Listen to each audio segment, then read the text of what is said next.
আর free fire সৃষ্টি করা Garena company স্থাপিত হয় 2009 সালে। তাদের যাত্রা শুরু হয় সিঙ্গাপুর থেকে। গেরিনার মালিক হচ্ছে ফরেস্ট লি, যিনি একজন অনেক দক্ষ এবং ব্যবসাকে ভালো বোঝার একজন মানুষ। না হলে এই ফ্রি ফায়ার গেমটা হয়তো এতদিনে টিকে থাকতে পারতো না।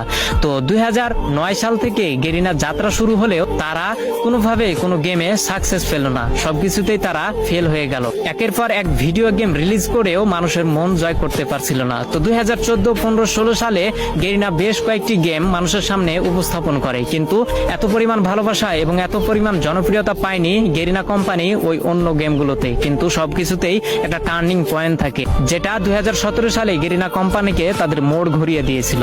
যেহেতু 2017 সালে শুধু পাবজি গেমটাই ব্যাটল রয়্যাল গেম ছিল এবং মানুষের মাঝে উৎপত্তি হয়েছিল একটা বিশেষ গেম হিসেবে, সেহেতু গেরিনা কোম্পানির মালিক ফরেস্ট লি ভাবলো কেননা মোবাইলের জন্য একটা ভালো গেম উপস্থাপন করা যাক বা মানুষের সামনে ছড়িয়ে ফেলা যাক, যার হাত ধরে কয়েকজন টিম নিয়ে এই গেমটাকে তৈরি করার কাজ শুরু করা হলো।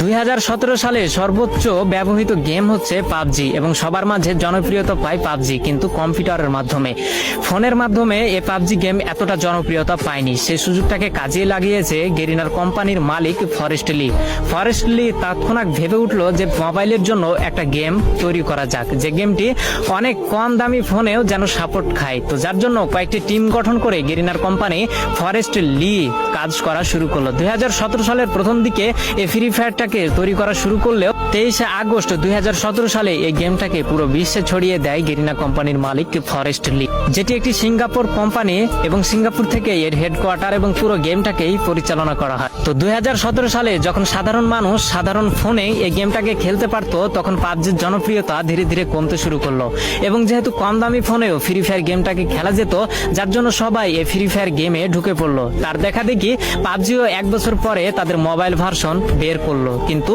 অনেকটা দেরি করে ফেলেছিল পাবজি, কারণ সাধারণ মানুষের